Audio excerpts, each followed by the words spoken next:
paling banyak sekarang di mana? Ya, di mana?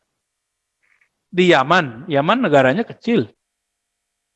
Cuma di daerah Tarim itu memang banyak ya, Hadramaut, tempat Al-Habib Umar bin Hafiz. Mekah enggak ya. Kalau kita lihat Bapak Saudara makan Allah mulai dari ujung Aceh, Medan ya. Kemudian pesisir Riau, Jambi, kepulauan di Riau, di Malaysia, di Singapura, Palembang, sampai ke Betawi, sampai ke ujung Banyuwangi. Ya, itu semua pesisir pantai, sampai ke Lombok sana, sampai ke Ambon, Pak. Itu bertebaran keturunan Rasulullah Sallallahu Alaihi Wasallam. Dan jumlahnya itu mengejutkan sekali, lebih banyak dari jumlah yang ada di tanah Arab. Bahkan teman saya yang sibuk ngurusin itu mengatakan apa?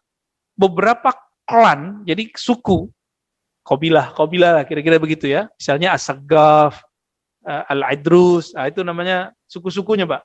Ya, famnya, mereka nyebutnya family-nya. Itu ada di Indonesia yang masih bertahan, sedangkan di Yaman sudah nggak ada.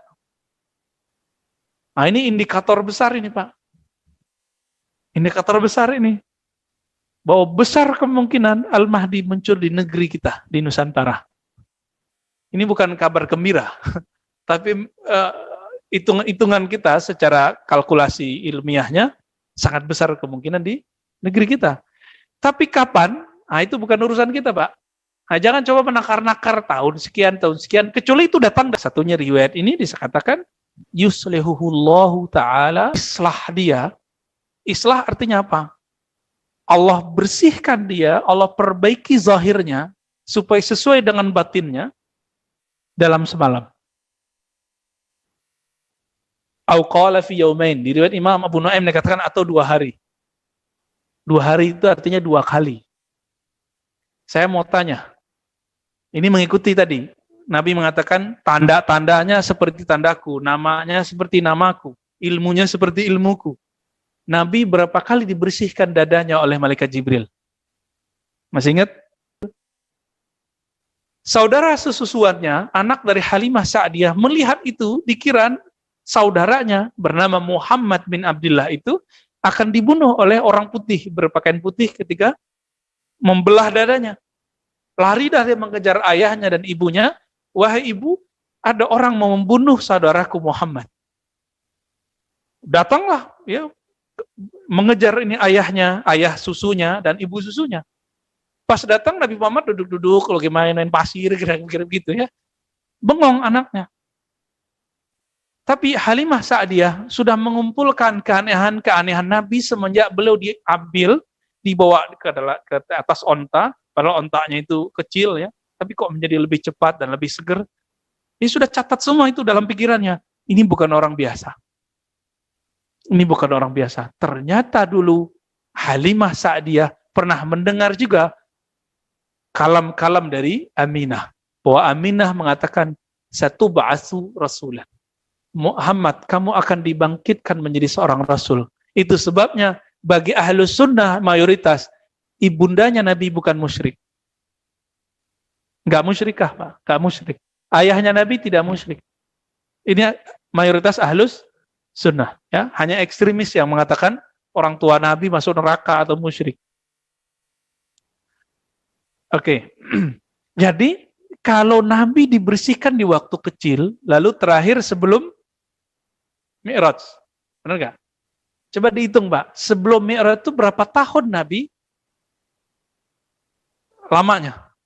Dari umur 7 kira-kira, sampai 3 tahun sebelum beliau berhijrah ke Madinah.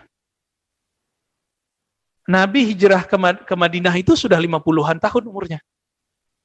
Kira-kira ya, 50 sekian lah. Karena Khadijah sudah wafat. Khadijah sudah wafat, ya. Pamannya Abu Thalib sudah wafat. Diperkirakan oleh ahli sejarah 3 tahun sebelum Nabi hijrah. Kira-kira nih, ya. Ada yang mengatakan 2 tahun, tergantung nih riwayat mana yang dia pakai. Maka kalau kita ngikutin ritme ini, Pak, Al-Mahdi itu juga akan dibersihkan oleh Allah sebanyak 2 kali. Pertama, waktu kecilnya, kira-kira umur 6 atau 7 tahun. Yang kedua, sebelum beliau mendeklarasikan atau hijrah dirinya sebagai Al-Mahdi di depan umat. Kira-kira begitu. Kira-kira berapa tahun? 2 atau 3 tahun. Ini perkiraan Bapak ya. Maka kalau dihitung, berarti 3 tahun setelah itu terjadi perperangan antara beliau dengan Dajjal. Tapi kapan tahunnya? Wallahu a'lam. Kita nggak tahu nih kapan tahunnya. Cuma melihat pandemi sudah begini, sudah meliputi dunia dan seisinya. Ini yang saya sebut dengan dalam hadis Nabi, muliat jauran.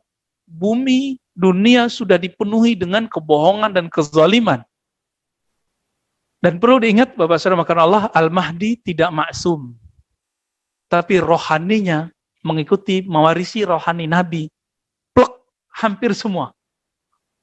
Hampir semua. Bedanya, Nabi Muhammad SAW punya hak membawa syariat baru, kalau beliau tidak. Gitu aja bedanya.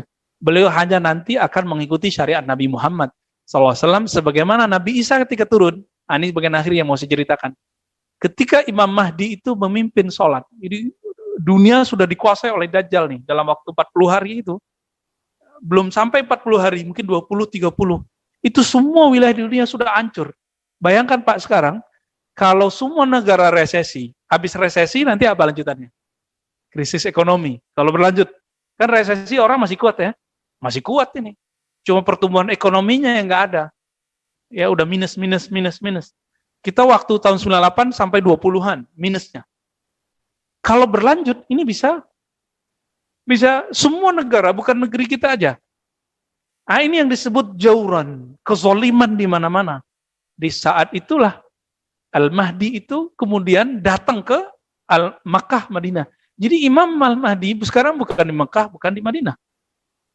Tapi beliau nanti akan datang ke sana. Kenapa? Di sana itu dijaga oleh malaikat-malaikat Allah sehingga Dajjal tidak bisa masuk. Gitu. Di saat berjuang, dan itu diperdebatkan di mana tempatnya, apakah itu di Syam, atau di Al-Quds, atau di mana tempatnya, lagi sholat, mau sholat nih, udah maju Imam Al-Mahdinya mau jadi imam. Nabi Isa turun. Ketika Nabi Isa turun, hanya Al-Mahdi yang mengerti itu Nabi Isa. Ya, apa kata beliau? Wahai Ruhullah, Isa ibn Maryam, silakan mengimami kami. Karena beliau seorang Nabi. Nabi kan lebih mulia dari seorang wali. Al-Mahdi kan waliullah. Nah ini adab beliau. Tapi apa adabnya Nabi Isa? Masih ingat Nabi Musa berdoa, ya Allah jadikan aku Nabi umat akhir zaman. Apa kata Allah? Sudah ada nabinya. Ya udah kalau gitu jadikan aku umat Nabi akhir zaman. Jadi selevel Nabi Musa, induknya syariat Nabi Isa kan di Nabi Musa. Nabi Isa kan belum menyempurnakan, belum mengurangi juga. Jadi baru cuma berapa ajaran Nabi Musa yang direvisi oleh Nabi Isa. Jadi induknya di Nabi Musa. Nabi Musa sebagai induk itu berharap menjadi pengikut Nabi Muhammad, apalagi Nabi Isa. Maka adab beliau, engkau yang jadi imam, aku jadi makmum. Maka Nabi mengatakan, betapa luar biasanya kalian ketika Isa turun, wa imamukum minkum. Imam kalian bukan Nabi Isa, tapi imam kalian adalah Imam Al-Mahdi. Ini bisa menolak asumsi yang ditakutkan oleh Shaltut. Shaltut mengatakan, hadis mengenai Nabi Isa hanya memperkuat doktrin Kristen. Itu tidak benar. Karena buktinya nanti dia jadi makmum. Ya. Saya belum cerita Dajjalnya loh Pak ya. Nanti next, kalau umur kita panjang, kita bahas bagaimana perperangan akhir zaman itu. Ada namanya Sufyani, ada perang Dajjal, ada Dajjal ketemu orang dibelah badannya, terus dihidupkan lagi. Ya. Nanti panjang itu ceritanya, nanti kita akan bedah sesuai dengan riwayat-riwayat yang kita dapat dan akhbar-akhbar yang kita terima. Syekh Haji Mester Soekarno.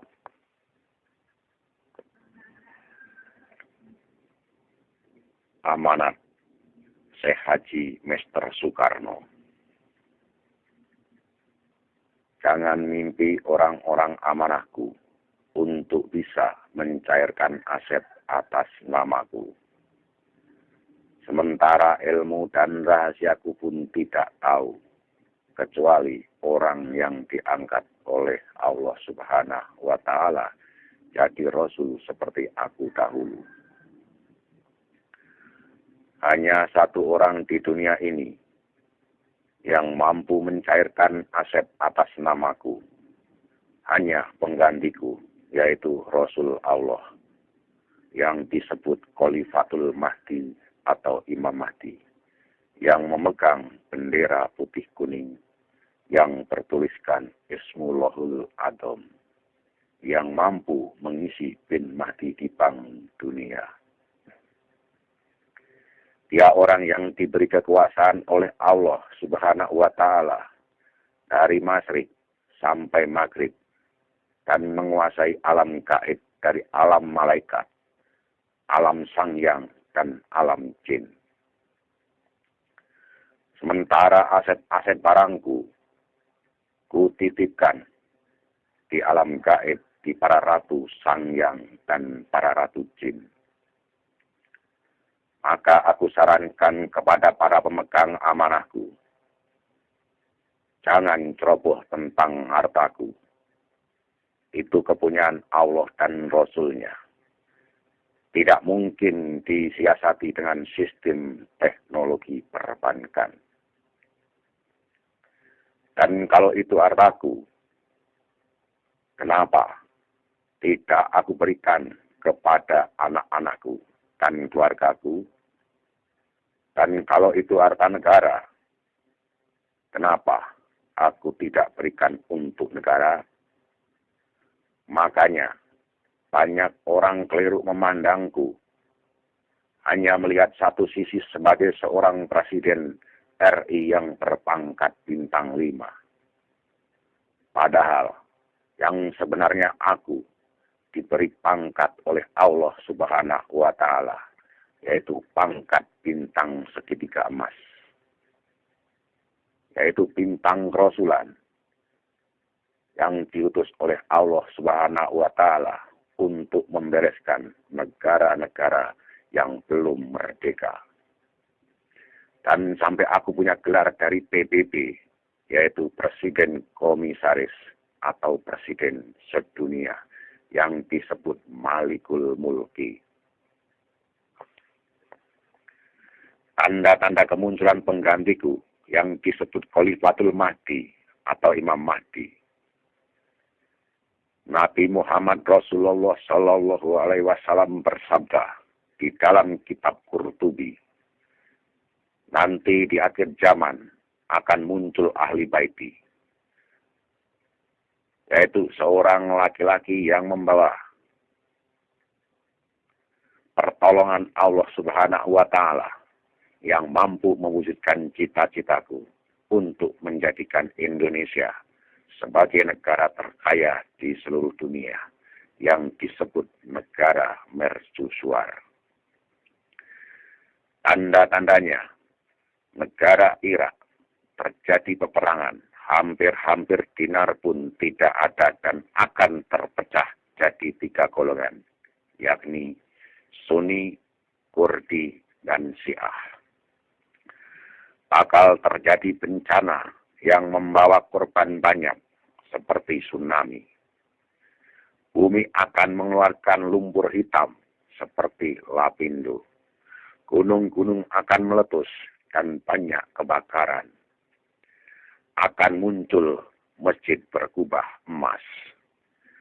Akan terjadi kekisruhan para pejabat negara di setiap negara di seluruh dunia. Ciri terakhir, kalau mimbar Masjid Kubah Emas yang ada di Depok, Jawa Barat, Indonesia sudah dibuka, berarti harta atas namaku mulai dikeluarkan dari alam gaib. Dan muncullah saat itu seorang pemimpin penegak keadilan dunia seperti aku dahulu. Itulah tanda-tanda kemunculan Khalifatul Mahdi atau Imam Mahdi. Apakah kita tidak menyadari tanda-tanda yang Rasulullah Shallallahu Alaihi Wasallam sabdakan sudah terjadi semua? Berarti penggantiku sudah ada, tinggal menunggu waktu muncul ke permukaan negara, dan aku yakin bahwa penggantiku ada di daerah Jawa Barat, di daerah perbatasan Subang Kerawang, Jawa Barat, Indonesia. Tidak jauh dari tempat aku memerdekakan Indonesia. Maka aku sarankan kepada orang-orang pemegang amanahku, bertobatlah agar menjadi orang yang beriman dan bertakwa kepada Allah dan Rasul-Nya. Sebab Allah Subhanahu wa Ta'ala tidak akan menurunkan khalifah atau Imam Mahdi ke muka bumi apabila masih ada orang yang bersyukur dan beriman kepada Allah Subhanahu wa Ta'ala. Sementara menurut pandangan manusia, masih banyak para ulama. Tapi kenapa Al-Quran berkata begitu? Itulah amanatku yang aku sampaikan kepada orang yang aku percaya. Malam Jumat Kliwon, 12 November 2009, Syekh Haji Mester Soekarno.